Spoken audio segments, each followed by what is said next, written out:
Talk Show. Recorded live. Hello, and welcome to the Virtualization Security Roundtable Podcast, episode number 97. We're inching our way slowly to our number 100.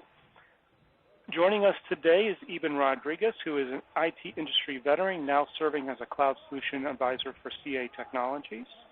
Hello. Myself, Edward Haletke, a.k.a. TechSoil on the VMware Communities Forums and just about everywhere else.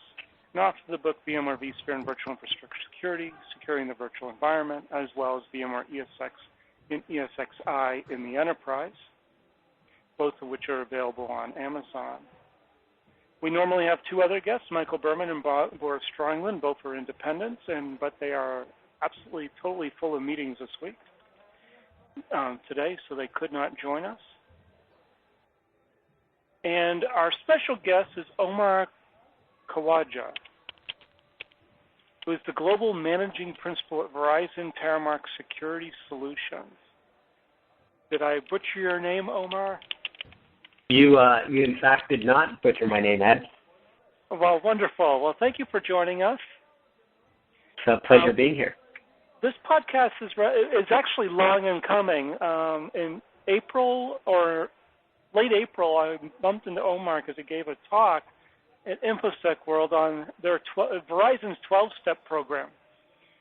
And that just sounds so strange, but everybody... I like the name of that. I'm sure it was very popular. It was, and you've modified it and been giving it since then, correct? I have. I've delivered it most recently a couple of weeks ago in Orlando at the Cloud Security Alliance Congress, their annual meeting, and it was fairly well received. And typically I co-deliver this with my partner in crime, Ken Beery, but Ken couldn't be here with us today, so I'll have to try to make up for his expertise. And this actually falls right on our last podcast. Even if you remember, we talked about security of entering the cloud and whether or not it is actually viable to encrypt your data while in the cloud before you get to the cloud. And one of our colleagues who's extremely technical and a forensic scientist, Michael Berman, was saying that, well, he just doesn't believe that you can do any encryption in the cloud. And now this is also on the tail end of the encryption key leakage that came out of RSA's research area. The Al-Gamal encryption keys were picked up by sharing the same cache on the same system. So there's a lot of fear and uncertainty and doubt out of there. So to get things started... There's a lot going on right now in this area, but there's also a lot of FUD. And Omar, why don't you tell us your 12-step, but even you want to say something first. Yeah, I was just going to ask a question, and Omar, maybe you'll answer this as you go along, but I understand, even Dropbox, everybody complains about they own the keys to the data in order to back it up and whatnot. So it seems to me that there's a need for key management solutions where you can have access to your own keys, and that seems to be a challenge that we're looking at. But let's see what Omar and Verizon have to say. Yeah, no, I mean, certainly the encryption is heavily dependent on the keys, and if the keys are in the hands of someone that you don't trust or someone that isn't credible and you don't have confidence in their ability to safeguard them, so it's encryption is pretty useless if the keys aren't safeguarded. And, that's certainly an issue with data remnants. It's certainly an issue in public cloud context when you have shared infrastructure, and if you don't have access to the keys that are being used to encrypt the data, then there's only so good that encryption will do. And then you come across, this data leakage. I know Mike Foley just joined us, and RSA wrote a blog about that. This is recently, and I know it wasn't you, Mike, but yep. Mike, can you comment on that? Well, I wasn't involved in that particular paper, but it does set up what at first glance would be a very theoretical, and we all love the theoretical because it's something we can all point at and go see. I think I wrote a post to that effect exactly today. Yeah, it's very theoretical. It's very it's a brilliant piece of work. But, Absolutely. But is it practical? And I always come back to the cost of doing business. So is it practical for a bad guy to go to that level of work in order to get something, or is it easier to just compromise a person? Yeah. Right? So it's usually easier to compromise the person. It's cheaper to compromise the person. So although I think the paper was fascinating from a technical read, from a everyone putting on our propeller hats and spinning them crazily and going, wow, that was really cool. From a practical reason today, it's difficult. That doesn't mean from a practical reason in the future, it might not be a lot easier. Yeah, and that's a good point. I mean, as I talk to customers about moving to the cloud, it's interesting. I see customers in two very different use cases. Enterprises are looking at moving to the cloud. There's, the organizations that are extremely secure, and they're trying to move to the cloud. And in their cases, they're moving the least sensitive information to the cloud. And on the other hand, you have enterprises, and in some cases, government organizations, that know they don't have their stuff together. They don't have adequate resources in order to implement security into their own environment. And in those instances, organizations are looking to the cloud not in spite of security, but rather because of the security benefits of the cloud. So if you think of that, and you think of, the cloud is on the one hand for the people for the most secure stuff. On the other hand, it's for the least secure stuff. You get to start thinking, how does this dichotomy coexist? And it's kind of because what you said, you really have to look at what's practical, and you have to put it in some kind of a business context to make those decisions. And there's a lot of interesting things that are possible, yet unless you're one of the largest government organizations or you're one of the top banks, you probably don't care, but you shouldn't care about something that is possible to happen, but is not very probable at all. Yeah, and there's also other methods that to bring back the whole discussion back to the expense of doing business. There's other methods that can be used to help mitigate this very interesting attack. You talk to customers and you say, how many of you are collecting logs from your virtual environment and mapping them to security stuff, using a security incident and event management solution? Vast majority of them are going, huh? We've had that debate before. We've had that debate before, Omar. Sure. Is the cloud more secure than the data center? And the answer we came up with was it could be. Yeah. The answer we came up with was drink.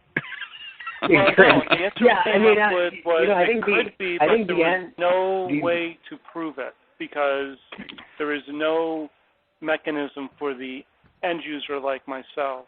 Yeah, and I think get access to that data to actually physically prove that my corporate security policy is being met. Now, you even brought up Dropbox. It's a great example, but Dropbox has a mitigating solution already, and that is you put an encrypted container within inside Dropbox that you own the keys to, and you just write to the encrypted container. I got to use that as a good example based on what I just heard is for some organizations, Dropbox is going to be more secure and more reliable than whatever their other options, Everything is relative. But then for another organization, Dropbox might not be good enough from reliability and security purposes. Everything's relative. Exactly. And I like the ability of the government to move their most sensitive applications into a cloud, and that's a great example where you have a lot of technology workers that, let's say 90%. I'm just going to throw a number out there. 90% of the technology workers in the government don't have the expertise and security background needed to do their job correctly according to policy. So what you do is you take a group of smart people and you give them the budget and the environment to set up a community cloud with all the controls that are needed, and then you give the rest of the people the ability to leverage that with all the controls in place without them being able to turn them off. So you have that core team that's looking at the logs, that's making sure everything's set up right. And is it as flexible as what they have in their own little data center? Probably not. But it's going to meet the majority of the most sensitive needs that they have. Yeah, and that's it. I mean, and that's, kind of core to our approach to cloud and security in the cloud and figuring out what to move in the cloud. It starts with, the question of, is the cloud secure enough is, it's relative from one organization to another, but I think it's also relative within the organization itself. And that's because it really depends on what you're going to be moving to the cloud. If you're moving, payroll to the cloud, or HR processes, or your e-commerce portal, or your intellectual property, what do you move into the cloud? And the answer may be it's okay to move these particular types of data to the cloud, but not these other data. And that could be because of reputational risk, that could be because of strategic risk, or that could be because of something plain like compliance. Wow, this sounds exactly like one of my first slides in my deck. Yeah, it's understanding that's understanding the first slide in everybody's deck. Yeah, well, it's understanding the measured risks. So you've got to measure the risk, understand, and then decide: am I going to lose my job if I do this? Am I going to lose data if I do this? And if you do, you do. If you don't, you whatever. So, isn't there one step before that? I mean, like a kind of a step 0 of the 12-step program, and that is to just understand your data in full.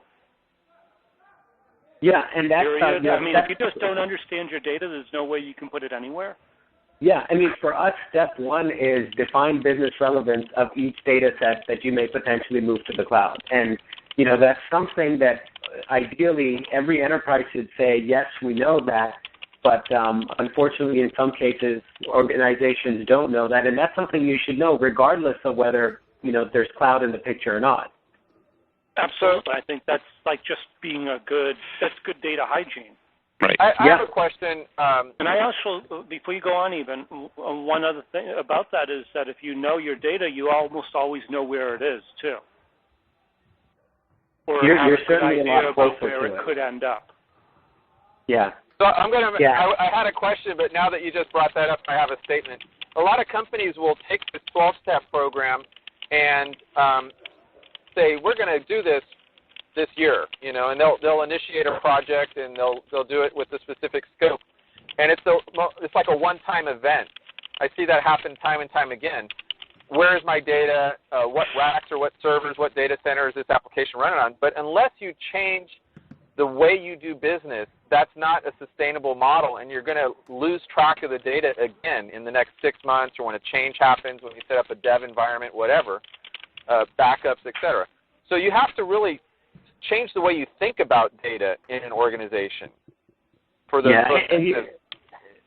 this is where we say you got to start with what the business cares about, and that's the data, and you have to end with what security cares about, which is the controls.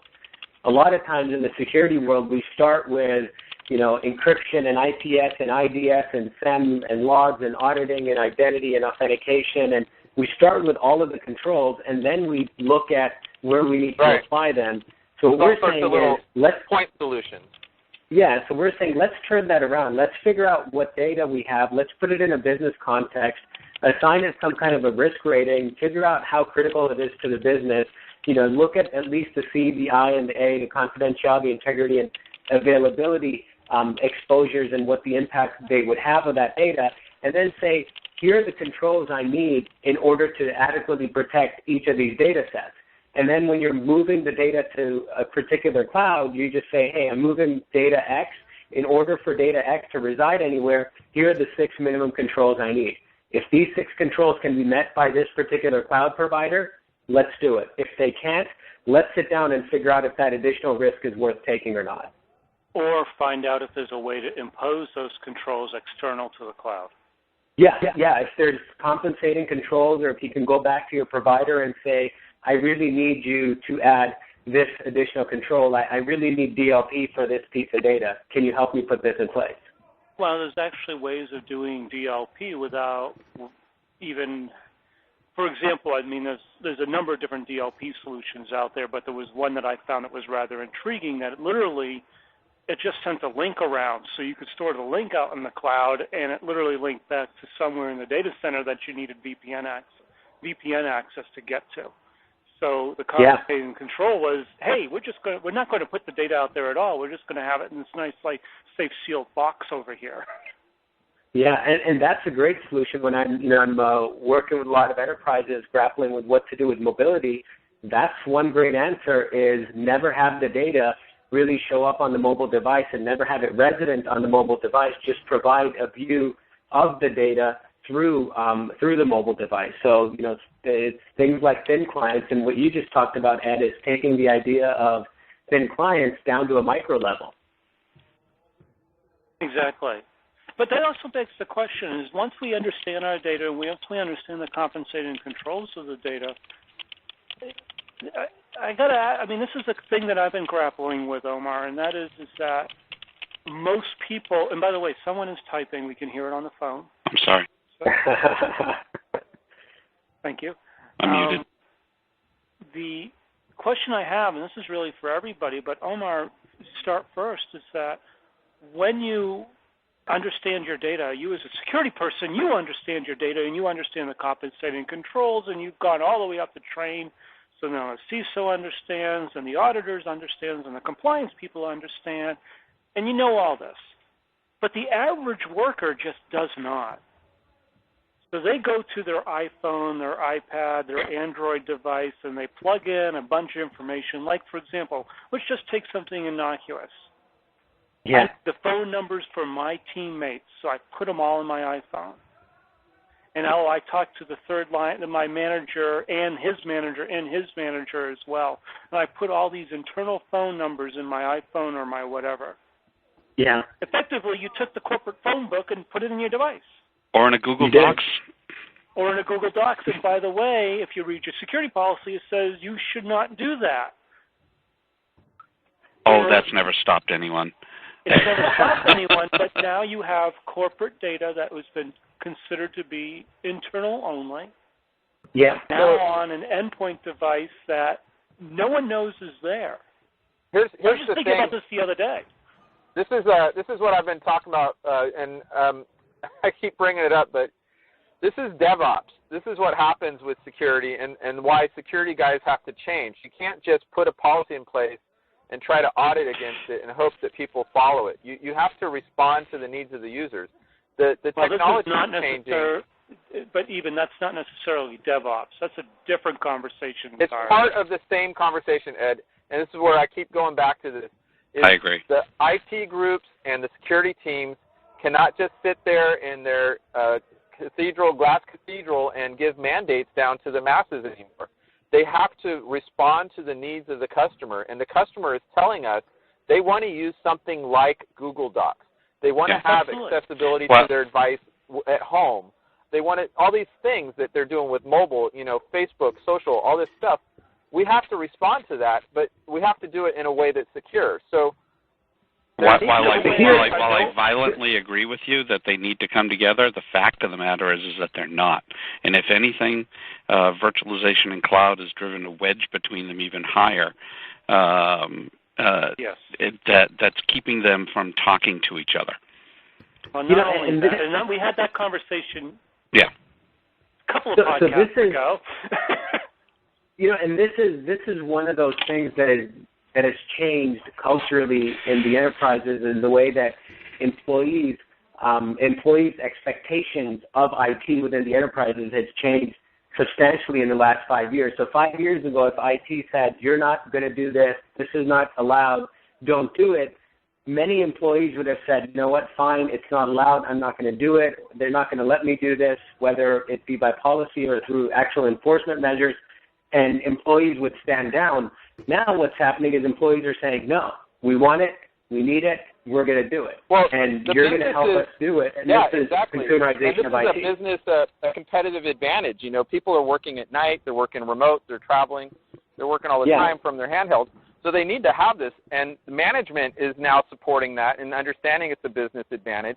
And CIOs are losing their jobs because they're not responding to the needs of their customers. Yeah, and so to answer the question of how do you address this, right? So we talked about a few different things of how do you address the employee that decides to put corporate phone numbers on their, let's say, employee device, which isn't corporate liable. So it is, what we talk to enterprises about is you have to have 4 fundamental pieces. You have to have policy. It all starts with policy. It doesn't end with policy. You have to then, the second piece is you have to make sure that there's awareness of that policy. You have to make sure that people realize that there are some consequences if that policy is violated, and in some cases you have to actually publicize what those consequences are and put those examples out there. That's not sufficient in some cases. In most cases, you have to have some kind of enforcement in place. So just telling people they can't do it, but then you allow them to do it, some people take that as, psychologically, humans take that as, well, if you allowed me to do it, if I'm able to do it, then that means I'm allowed to do it. And those two, in fact, aren't the same, but the more often you can make sure that the action that isn't allowed shouldn't, the user shouldn't be able to do that. That's enforcement. That should happen. And then lastly, what consumerization of IT is driving is, if you don't let me do it, I'm going to figure out another way to do it, and that's going to violate corporate policy. So an example of this is, I can't remember the last time I talked to a CISO, and he didn't tell me one of his top problems is employees taking documents with sensitive data and emailing it to their own personal devices. So either they can, A, read it on their iPad over on vacation, or they can just do something as simple and innocuous as being able to print it on their home machine, on their home printer. Right? Yep. And so you have to provide solutions there, because that is something users want. Every user is thinking, I'm not doing this for malicious reason, I'm doing this for corporate good. So they're actually emboldened, in a sense, to actually go out there and violate corporate policy. I'm doing this because it makes me more productive. Yeah, and what you can't do is then add in controls that make the person even less productive than they were prior to, even before the day of iPads. Yeah, which is what's happening. Yeah, and this is where organizations have to change. They have to adapt. If you look at higher ed, things are in higher education in that sector. Things you don't have much control. People can do whatever they want. And then on the other hand, if you look at the financial industry, there's a lot of strict control. And so culturally, that's okay. CISOs in the financial industry, in fact, actually have an easier time in many cases because they can tell the employees what to do. In higher ed and in healthcare, you can't tell the employees what to do. They actually care about things like user experience. I was talking to a friend of mine in the financial industry, and he took out his BlackBerry, and he said, you know what this is? And I said, it's a BlackBerry. You can use it to make calls and email and browse the web. He's like, no, this is a oversized pager. His BlackBerry didn't even have voice dialing on it, let alone internet browsing. But that's, the kind of limitation that you can get away with imposing in some industries, but in other organizations, the consumer, which whether it be the employee or the customer, is king, and their user experience matters and can't be ignored. Well, no, the thing is I think we're mixing something up here. One is that there is a security policy, and I would agree that the security policies have to change. However, some things, and let's just say some things, and let's say I'm working for a government organization, or I'm working for like a lab where they make medications. Yeah. Okay. There are some laws and rules for security that should absolutely, utterly never be violated. Full stop, end of story. Agreed. And if you do violate them, it is your job on the line. Agreed. Now, if one of those things happens to be taking out the patent application and printing it at home and it ends up in the trash and the people get a hold of it that should not, and then suddenly you got beaten to that, yes, your job should be on the line because you pulled a bonehead move. Yeah, or did you hear the example of... we have to enable that capability because, gee, it's better for the end user doesn't necessarily mean it's actually better for the corporation. Agreed. Yeah. In some cases, like in the healthcare environment, for instance, you can't ignore the satisfaction level of the doctor, right? But in the financial industry, you know, you're exchanging money, you're not really saving lives. Security and making sure that the people's financial information is secure is paramount. There's probably no higher imperative than that in the financial industry. But if you're a nurse saving lives, and you know what, if there's a small privacy violation here and there, but you save the person's life at the end of the day, that's probably fine. Well, and I agree with doctors and nurses. I was actually literally picking on talking about not the medical professionals, but the drug manufacturers. Yeah, and same thing. And they all have to respond to HIPAA at the end of the day, anyways. Yeah, because at the end of the day, in many cases, there is a trade-off between user experience and security. And we're starting to get better. There's better technology out there where, in fact, you don't have to make that Hobson's choice between those two. But when you do, in some organizations, they're going to clearly steer towards security. And in some organizations, they can't ignore user experience. And that's where, it all boils down to doing a risk assessment. Okay, so that's I got a comment on that. We've got your first step. What's the second step? Because we're actually halfway through our time. So why don't we get to two more of these? So the first step is define the business relevance. The second step is to classify each data based on business impact.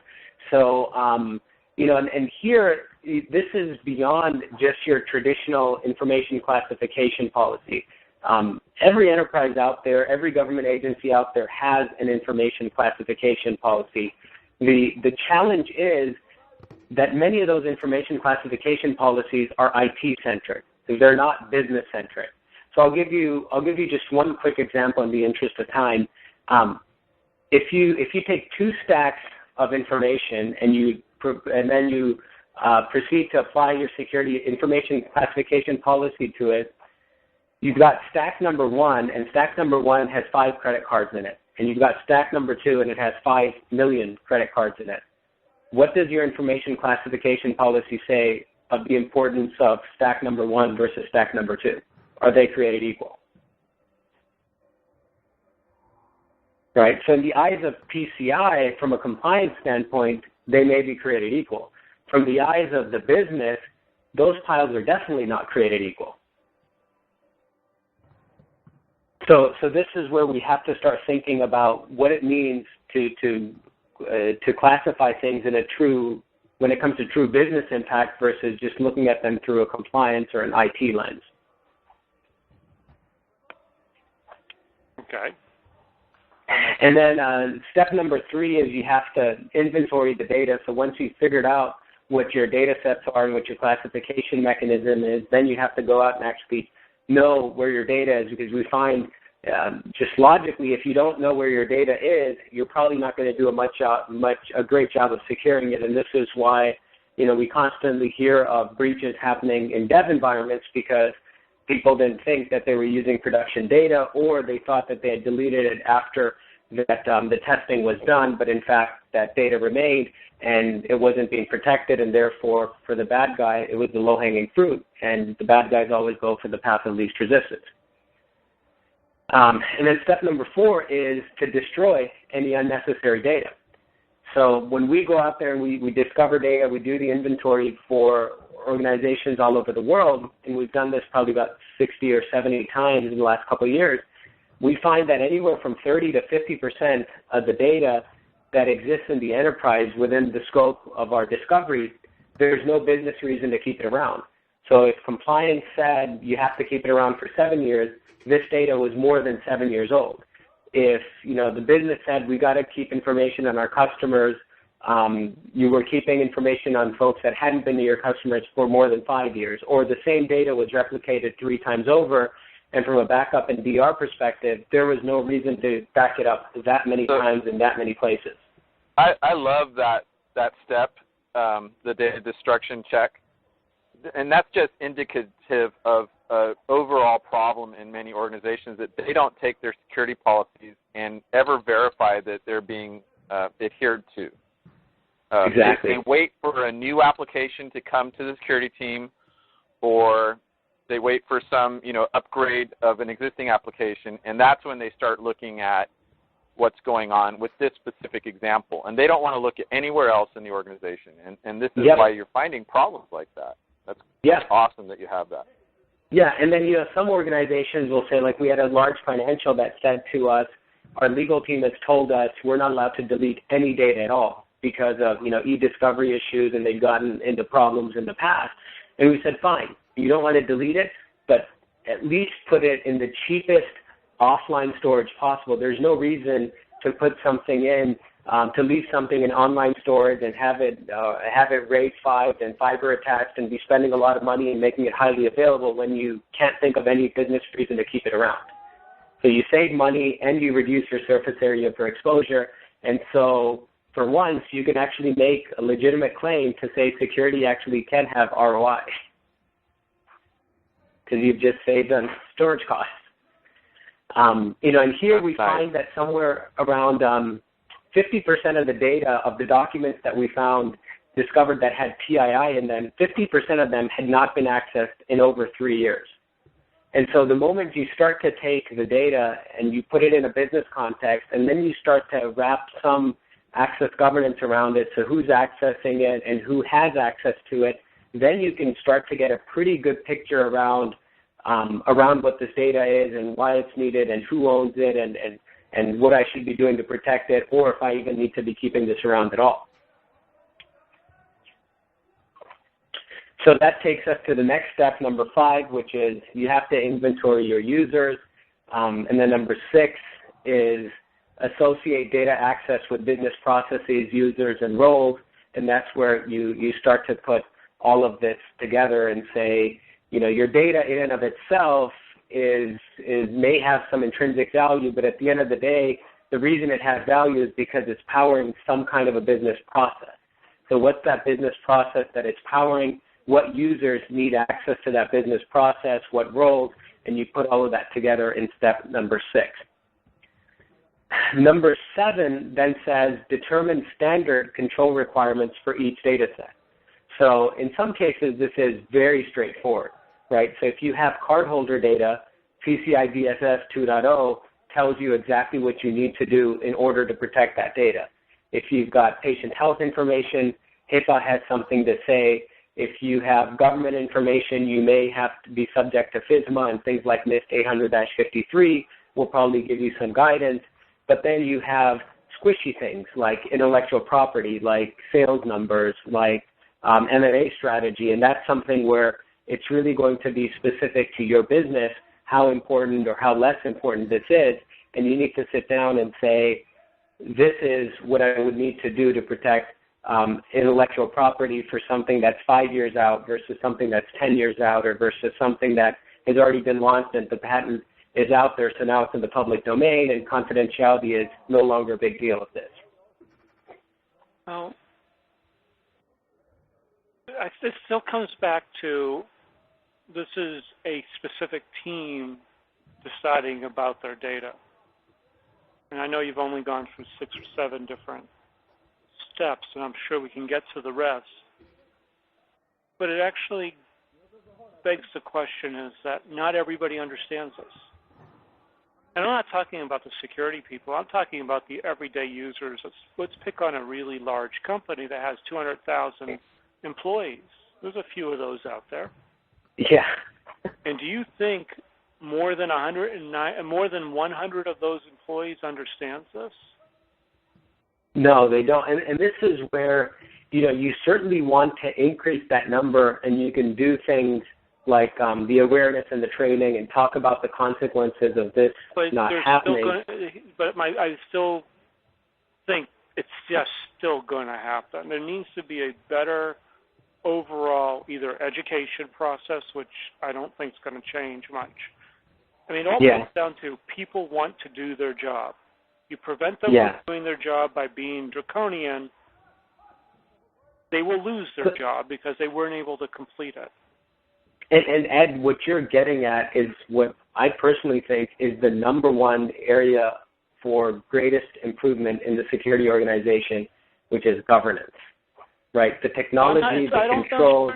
I'm not sure it's governance at all. I mean, governance plays a big part in that, but it is still, I think, boils down to, you know,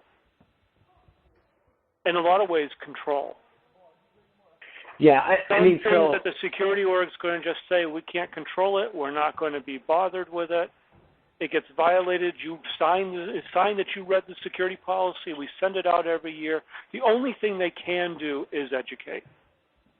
Yeah, I mean, so there's education, you know, there's things that are going to be more extreme, which are certainly coming down the pipe, things like mandatory rights management and document labeling and white marking, and those things will help. The other thing I would say, Ed, is this is not going to be perfect. It's not going to be something that if you have 200,000 employees, every single one will do it. If you have 1 million pieces of data, that automatically you'll know how you'll have all of them classified. What we're saying is do a better job than you're doing today. You know, if you think you're not going to get to perfect, that shouldn't be a reason to not get close to it. Right? So just be better than where you are today. Be smarter about how you implement security. We're not saying that this is going to lead you to nirvana, and nirvana is possible. Okay. That makes sense. Good. And so that brings us to number 7. We talked about the number 8 is you have to determine the feasible controls for each cloud environment. So you determined what the adequate controls are that are sufficient to safeguard a particular type of data set, but now you have to balance that with what are the controls that are actually available in the cloud environment to which you're thinking of moving this data. And so depending on which provider you go to and whether they're enterprise class or not so enterprise class, you may have more or less controls. And so even at Terramark, for instance, we've got a Enterprise Cloud Express offering which doesn't have a lot of security built in and not a lot of flexibility on top of that.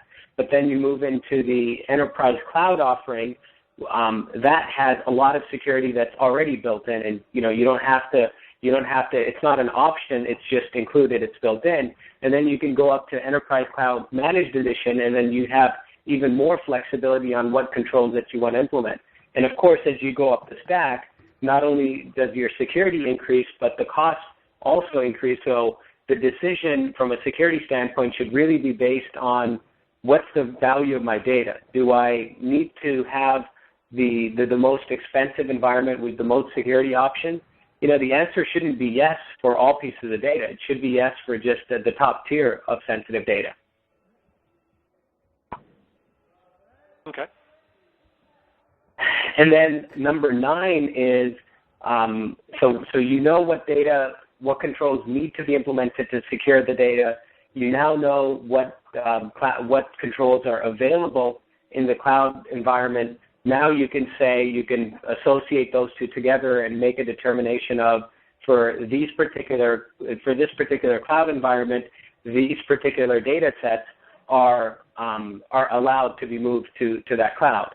And so now you've kind of abstracted out the data from the business process. So when a business process, a new business process is thinking of moving to the cloud, you need to understand what data is part of that. And so the discussion then becomes, and the decisioneering is then done based on what data is moving to the cloud, and based on that you can very quickly say, hey, this cloud is acceptable, this cloud is not acceptable because it has these deficiencies when it comes to safeguarding this particular type of data. So then,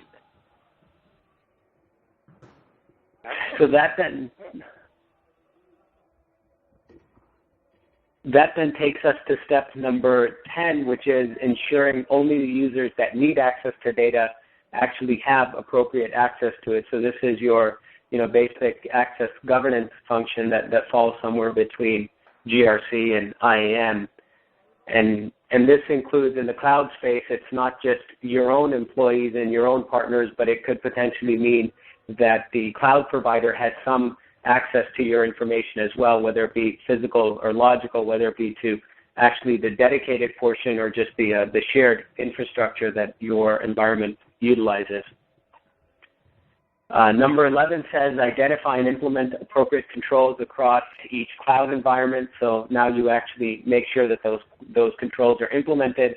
And then lastly, on an ongoing basis, you have to validate and monitor control effectiveness. And I think number 12 is probably one of the most important steps in all of these, and it's the one thing that you need to keep doing. And it is a challenge because many cloud environments tend not to be very transparent.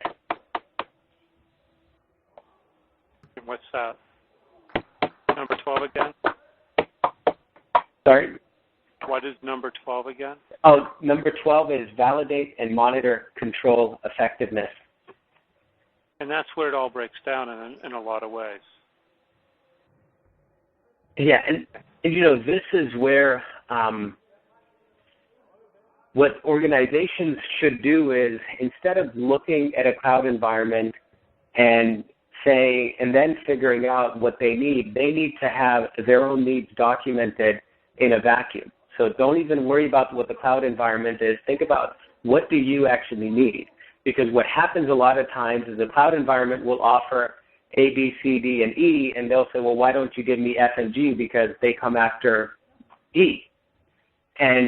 But if you sit down and you dispassionately, objectively think about exactly what your needs are, and then you map it against what the cloud offers, that process works a lot more smoothly, and you go in much more methodically. And we seldom see organizations lay out exactly what their requirements are when it comes to monitoring and validating in the cloud. And so this could be, you know, I need a physical assessment. This could be, I need a SSAE letter. I need ISO 27000. It could be, I need a pen test or a vulnerability scan every month or every 6 weeks. Or it could mean I want to see user access logs. It could be even as extreme as I want to be able to see every single packet that's going in and out of my environment for the last 36 hours or for the last 30 days. But cloud providers aren't going to provide that. So in many cases... Well, I take that back. Some cloud providers will provide that if you pay for it. But there's certain things that I think that are generic, and I understand you're from Terramark, but generically should be made available. Agreed. There needs to be a way for me to get my data about my environment, whether that is audit data or some other data. I need to plug it into my SIM, my mechanism. So for infrastructure as a service or public clouds, I may actually be able to build that myself. I need to know I need to build it myself because, for example, if I need a SIM log on my application to meet compliance or meet my security policies, I need to build that into my cloud environment and actually burn VMs just to provide that. And if I don't do that, I'm in violation, and it's my own fault because that's what I chose to do. I'm not saying, I mean, too many people are saying the cloud provider has to provide all this stuff, and I'm going, well, eventually they have to. Yeah, and what you'll tools aren't there to do it yet. Yeah, and what you'll see is, I mean, cloud providers, we all started off as being closed, and over time we're becoming more and more and more open because we're realizing our customers are demanding this of us, right? So we almost end up having little choice in the matter, and where we'd like to go is to almost proactively provide some information. So a customer of ours could just go on and say, hey, I want this feed, I want this feed, I want that feed, and just get it. I want to see the results of, you know, this pen test, this physical site assessment, and just be able to get it without even having to ask us because, you know, as we get more and more customers, we know there are certain things customers are going to ask for over and over again. So we shouldn't even have to wait for them. It should just be something that's available to them in a self-serve manner. Now, having said that, one of the things that we've done is a few months ago we embraced the CSA's STAR program, which is basically I was just going to ask you about that. Thanks for bringing that up. I was waiting for that question. Yeah, and so that is, I think that's a big step towards cloud providers opening up and you know, reducing the translucency and increasing the transparency that they have into their environments and what is being done in order to safeguard their information once it's under their custodianship. Now, that's not to say that that's the ultimate in providing the transparency that clients need, but I think that's a very big, tangible first step for us. Well, and when you start, and I agree with you, but it's still a technological hurdle right now. And the reason why I say it's a technological hurdle is that down at the lowest levels of the environment where we really need logging, and Mike, you could probably bear this out as well, there's no way to separate who did what, when, where, and how. You don't know which tenant, you don't know which anything. Yeah, it's not as granular as it should be. And part of it is just it's like no cloud ID or any ID I can track it to, so that doesn't exist. The tools don't exist, and there's no way to literally do that except by hand. Yeah, and part of that is just because of a limitation that's inherent, which is we've taken single tenant technology and we've tried to implement it in a multi-tenant world, and as a result of that, we're not going to get everything that we need in the multi-tenant world. So as we continue to work with our downstream technology providers and engage with them and influence them and their roadmaps in the right direction to say we really need this stuff, and as we start to upgrade our infrastructure and next year we're actually going to have a next generation of our cloud platform, we'll start to introduce a lot of these things that today represent limitations in most public cloud platforms. Well, but that also depends on the technology and what technology you use. Unfortunately, it just doesn't exist all the way down. For example, if you look at a log file for a hypervisor today, you can't tell which VM actually is being operated on, not easily. Nor can you tell who, well, you can tell the VM, but you can't actually tell who did it. Because what happens is the upper-level management tools delegate that to one user on the hypervisor. And when you go to a cloud application, it delegates to the management tool, which then delegates to the hypervisor. So you got these multiple levels of delegation where effectively the user is lost.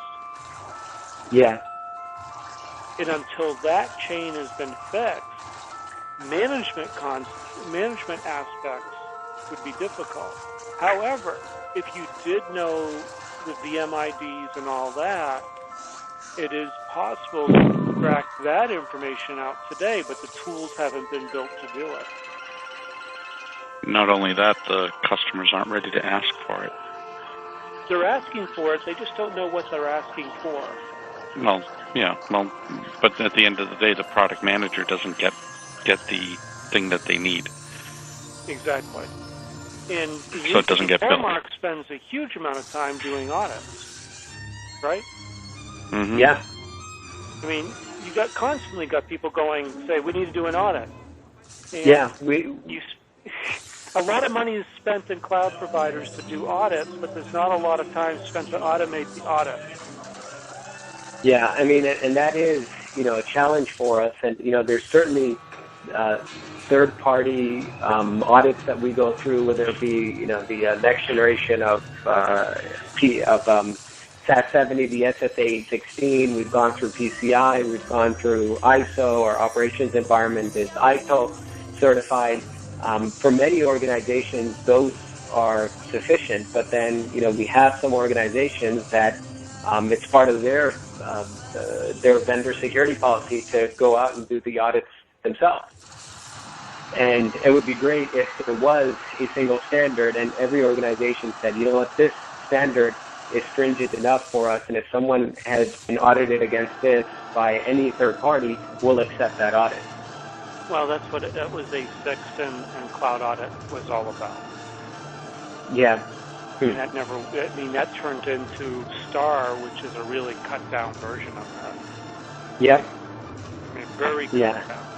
So, we do have a question from one of our listeners, and that is, are these 12 steps written down anywhere? No, you have to go to the meeting. You have to rewind back 50 minutes and pay very, very close attention. No, they are written down, and if you send me an email, I'd be happy to send you a document. Or actually, I have them up on SlideShare.net. I have a deck with each of these 12 steps. So Ed, I'd be happy to share that link with you, and I'm sure you have a way of posting it to your listeners. I will ask for the link. Perfect. Because I know people are interested. So Ed, that goes up on your website? That'll go up on the virtualization practice when I write about this particular podcast. Awesome. Thanks. So, and then I had a follow-up question to that list. If it's written down, obviously we can try to do it ourselves and adapt it to our environment with the best, our best abilities in a best effort basis. But is this a service that companies offer to either get us started on that or train us on that as an organization? And then the other question to go along with that is, it sounds like I probably need to keep track of a lot of steps, so I could use an Excel spreadsheet or a Google Doc or something to keep track of what I'm doing. But aren't there tools that do some of this today? I know RSA has Archer, for example. Are there other types of tools that help us keep track of all this information in this 12-step process? Well, Archer is a GRC platform, so almost any GRC platform that has that should be able to do it. Yeah, that's exactly what I was going to say. That's right. I guess, are those hosted, or do I need to set that up and maintain it myself? I'm kind of looking for the cloudy answer to this question. The cloudy answer. There is no cloudy answer to how do we automate this or get it done more in a cloud-based concept as a service? Let's say GRC as a service. Hey, Mike, does anything like that exist yet? I don't know. I really can't answer that because I'm not in with the day-to-day Archer folks. I mean, installing Archer is not a simple click, click, click. Okay, let's start rolling.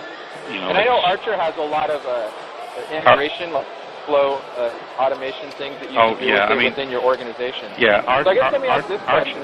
Archer is one of those things that gets into everything. It's really for managing GRC of the business, not like it can open, not of just your virtual environment. Yeah, Archer and Jira. I know it can do all that, but my question is, I need to ask the question differently. Sure. Is the GRC tool sufficient to track your progress through the 12-step program that you've outlined, or what else is needed from a tool basis besides just GRC? Well, I think a lot of it is just, Omar, correct me if I'm wrong, but a lot of it is literally just going and doing the research. Yeah, it's when you're looking at the business processes and connecting it to that and trying to understand your compliance requirements, the GRC tools will certainly shine there, where you'll need to get feeds from other tools, and I'm not sure how integrated these other tools would be to GRC, is areas where, so for instance, you are trying to understand where your data is inventoried and classify it. So my guess is, since RSA has a DLP offering, there's probably some integration between RSA's DLP and RSA's Archer. Yes. But then you're also, so that's good. The other area where you need some integration is you're trying to understand who your users are and what their roles are, and so you need some kind of access governance tool, something like a SailPoint or an Avexa, and I think CA actually even has a tool in that space that can be used, and so you'd want to integrate that somehow into Archer, and I'm not sure if that integration is something that is available out of the box, but certainly Archer is extremely customizable, so I'm sure it's something that can be enabled through an exercise. So the answer to your question is, today there isn't something off the shelf which you can use to guide you through these 12 steps, but I think GRC is going to be a great start. You'll have to leverage some kind of a DLP tool, some kind of an access governance tool. Between those three, you're probably going to be able to knock off most of the 12 steps. But the most important thing, I think, to realize is that it all starts with understanding your data. Yes, that is key. And it really means that the IT and security people need to understand each other's business a little better. I think they do. More than that, I think that the individual contributor as well needs to understand the impact of their leakage of data. Well, see, here's the problem. I think that the individual contributor needs to be involved in this, either through education. They need to understand the impact to the business of throwing out a confidential piece of paper into the trash versus... Hold on. Let's take this into context. There's a better idiot born every minute, Edward. Let's put this in context. I was going to say that, but the main thing is that you need to be aware. This awareness, the security awareness training needs to be done, and people need to be watched. They need to realize that their job is at risk if they screw up because the company's at risk. That's all very good advice, and I don't want to take anything away from that. But we got to put this into context, and that is we're talking about should we migrate this application to the cloud or not? No, should we migrate that data to the cloud? I don't even know if we're talking applications yet. It's the service. Yeah. The whole purpose of data, if it's just sitting there in a hard drive that's not plugged into anything, nobody can read it or access it or change it, then that's not what we're talking about. The data has to be worked on. Either we're doing queries against the data, or we're updating the data, or we're reporting on the data, Like, for example, CRM data. I could either put it in Salesforce, I can put it there's like 5 or 6 different cloud applications. But it still boils down to be CRM data. I don't necessarily say it has to be this application. Let's not get it tied to the app. Let's get it tied to the type of data. But customers don't think that way all the time, right? It's a business-driven process. It's like that credit card example of I got a stack of 100,000 credit card numbers here, and I have 10 in the other bucket. So you can't just blindly look at the data and say, this is how I'm going to move it to the cloud or not. You have to look at it from what am I trying to achieve from a business process perspective. And the reason I was asking the questions about what tools we're using is, from what I heard, it sounds like we've done less than 100 of these types of 12-step assessments. And we're learning as we go. We're improving the process. And there's so many things that need to go on together to make this assessment successful. But the ultimate, isn't there a goal or an objective of following the 12-step process, and that is to consider moving some type of workload, whether it's data, applications, let's not get picky on that, moving something to the cloud? Isn't that what we're trying to do? Yeah, I mean, at the end of the day, that's it. It's, figuring out what to move to the cloud and then embracing the cloud with confidence and knowing how to maintain things in the cloud on an ongoing basis because your applications, your data. With that in mind, there's all these new business opportunities right now. I'd say you go into 100 enterprises and they might have 1% of their all the enterprise is being cloud enabled, but that's growing, right? And more people are starting to look at cloud to do stuff. So we need to put some more methodology and process around this assessment process, and even the migration process will come next. They're going to be asking for that.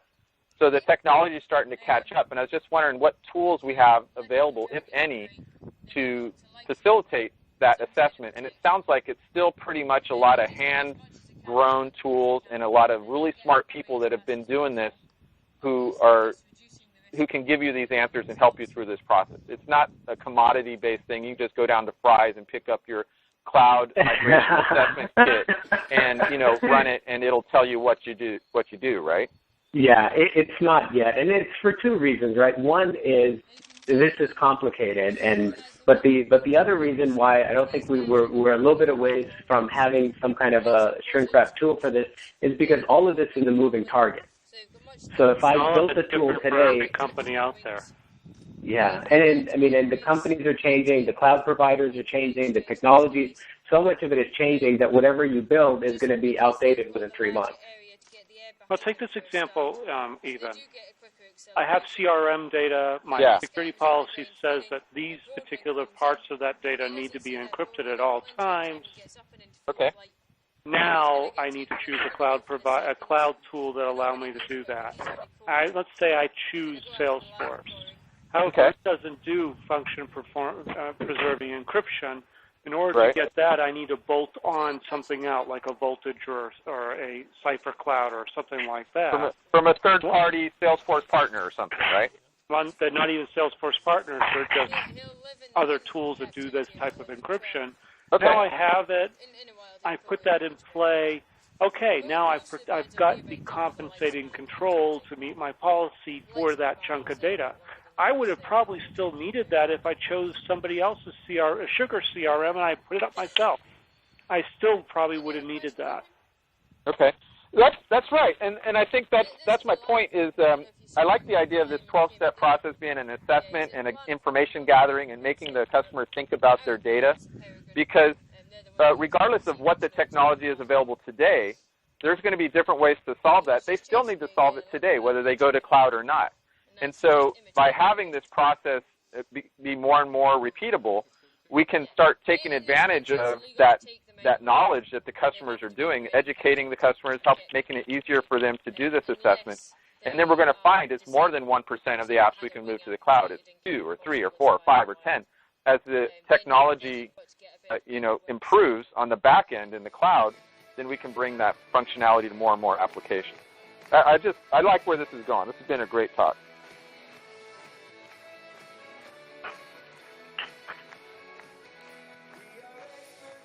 Okay.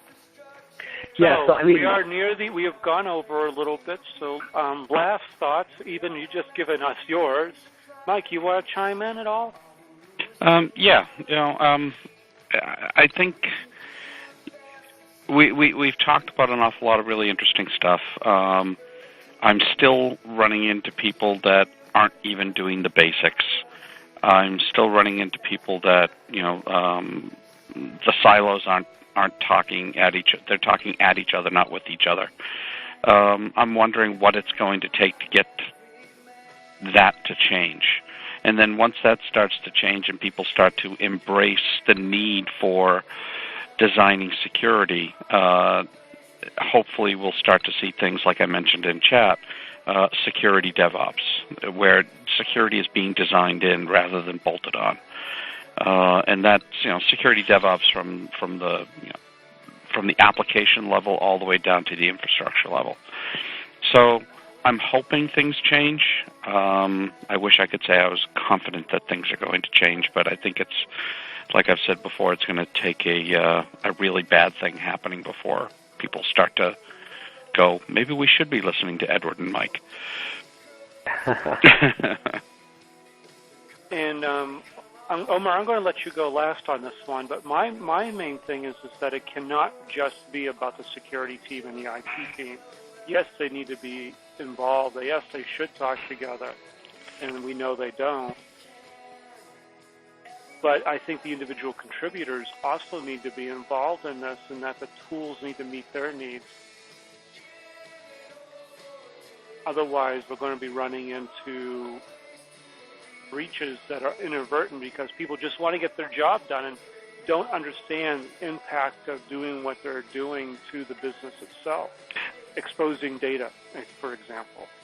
So could I just add on to that, Edward? Yeah. I think if your security person comes in and says, you can't do that, we'll say, I've just shut down Evernote. You can't use Evernote. And doesn't offer a reasonable solution that fits within the security policies, then the corporation's going to be in more of a pickle because people are just going to find ways around it. I agree with you. And we got to make it so security is invisible, and at the same time it cannot be worked around in this fashion. I don't want to say not worked around because there's always ways of working around things. What I'm saying is if you're going to take away something that makes me more productive, that I find very useful in doing my job, and don't replace it with something that's equally productive and equally useful in doing my job, yet still has the security aspects that you as the security guy require, you're going to fail. Well, not only that, it almost needs to be identical, but with the security. I know people right now that are so used to using Tool A, give them a second tool, they just won't use it. Yeah. Period, full stop, because they're not used to it, it's different enough. They don't have the time to learn it or think they don't. They don't care. And I think companies like the Evernotes and Dropboxes of the world, I think they would offer the appropriate capabilities, but not enough of the populace is educated enough to ask for it. True. And I think that's why the end user needs to be involved, or the individual contributor needs to be involved in all of this definition of data. Yeah. It needs to be something that they understand so that they know the data that they're looking at implies X to the business, whatever that is. I'll get off my soapbox now. But I'm on mine too. So, Omar, you're the last person. What's your last thought? So here's what I would say. I think in order for security to be more effective, you need to align a few disparate constituents within the enterprise. You need to align the IT team, the security team, the business itself, and then lastly, Ed, like you said all along, the end users. And if you talk about IT, you're going to lose 3 of those 4 segments. If you talk about business, today, unfortunately, you're going to lose some of those folks. And if you talk about security, you're going to lose some of those folks too. So you have to think about what is the one thing that's the unifying theme across all of these 4 constituents, and that is the data. Ultimately, the users themselves are using data. They have an idea of how it fits into the business. The business realizes that knowledge is the lifeblood of their mission. It doesn't work without it. IT, half of IT is information, but we're so focused on the T in IT that we forget about the I in IT. And security is all about information security. Unfortunately, some of us still call it network security, but protecting the network is not important. Protecting the information that rides across the network is what really matters.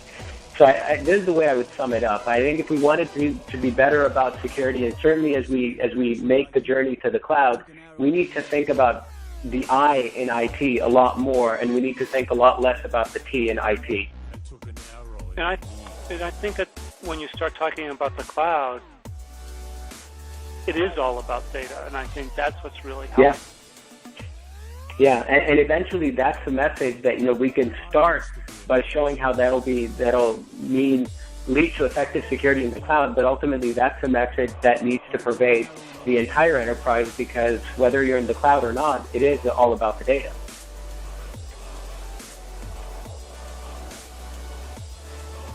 Absolutely. Well, thank you, everybody, for joining us. Omar, I appreciate you coming on to talk about your 12-step program. Hopefully, we're all cured now. Thank you. Thank you so much for having me. This was a great discussion. I'd love to come back anytime. Absolutely. I'll keep you on the books. Thank you, everybody. Thanks.